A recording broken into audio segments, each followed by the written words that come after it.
The reveal trailer in Xenoblade Chronicles 3 showed us a lot of interesting visuals and characters, but in this video I would like to focus on the last shot of the trailer, the key visual for Xenoblade Chronicles 3, which shows the Uraya Titan and the Mechonis sword. If you're interested in the full breakdown of the entire trailer, you should check out my previous video later. But for now, we'll be diving into this particular shot, and specifically into what happened to the Uraya Titan. This video contains spoilers for Xenoblade 1 and 2. There are a few interesting things to point out in this shot, before I get into my theory. First of all, we see a massive hole in the Uraya Titan, which seems to be the main wound that killed it. Second of all, we see the Mechonis sword that was actually cut in half by Sansa.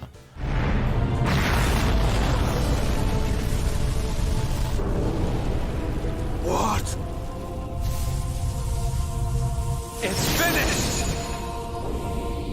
But from this shot alone, we can't really make out how long the sword actually is. Lastly, we see how the Uraya Titan seems to be in a different position than at the end of Xenoblade Chronicles 2. Because in the end of that game, we see the Uraya Titan join with some kind of landmass, with their nose forward. So why does the Uraya Titan look disconnected from that landmass now? There are a lot of things we don't know, but here's my theory for what happened in order for all this to happen. First of all, it's obvious that the worlds of Xenoblade Chronicles 1 and Xenoblade Chronicles 2 have fused in some kind of way. Either the world of Xenoblade 1 got transported into the world of Xenoblade 2, or the world of Xenoblade 2 got transported into the world of Xenoblade 1. However, I think that both worlds got transported into a new world, because in multiple shots we can see a combination of similar areas fused with one another. Most notably in these shots, where we see parts of the Letarian archipelago and parts of Arid Sea combined. But how did these worlds fuse, you may ask? Of course, there's no way to know that from this trailer alone, but I think the rifts that we saw in Future Connected will play a big role. Now, how did parts of Mechonis, and especially the Mechonis sword, get into this position? Because we know that the Mechonis got completely destroyed from the world of Xenoblade 1, right? What if I told you that the Mechonis didn't only get destroyed, but transported to a different world? If we look at the cutscene where the Mechonis gets destroyed, we can see a big light beam from the Mechonis going into the sky, and once it reaches the sky, it seems to dissolve and make a noise that could be the sound of some kind of transportation.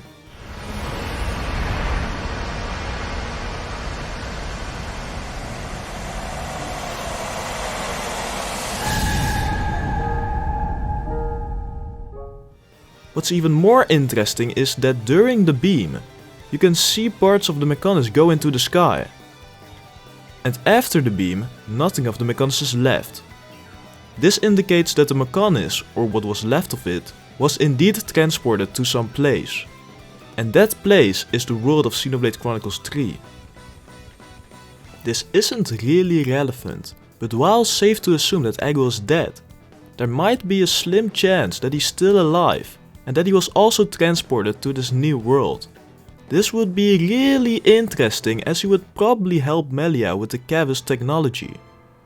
That's a topic for a different video. We can assume that a similar transportation thing happened to the remains of the Bionis and to the Titans of Xenoblade 2, which would explain why the Uraya Titan got disconnected from the landmass, and why we can see parts of the Bionis in this new world.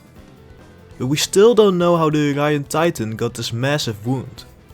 A lot of people have speculated that the Mechonis sword impaled Uraya. That would have happened while the sword fell from the sky into the new world and hitting Uraya in the process. But I don't think it's that obvious, especially since the wound of Uraya seems way too big for the Mechonis sword to be the cause. And from the position that we see the sword in, it seems unlikely that it hit Uraya. I personally think that the fallen arm from the Mechonis came falling from the sky and hit the Uraya Titan while falling down. The fallen arm is definitely large enough to make such a big wound. And we know from the trailer that the fallen arm is definitely in the new world, and that it landed nearby Uraya as well, as we see both in the same frame. This would fit the name as well, since the arm falls from the sky. That's my theory about the wound in Uraya. If you have some theories yourself, or have any thoughts, let them know in the comment section below. And if you would like to see more Xenoblade 3 content, make sure to hit that subscribe button as it helps out a lot.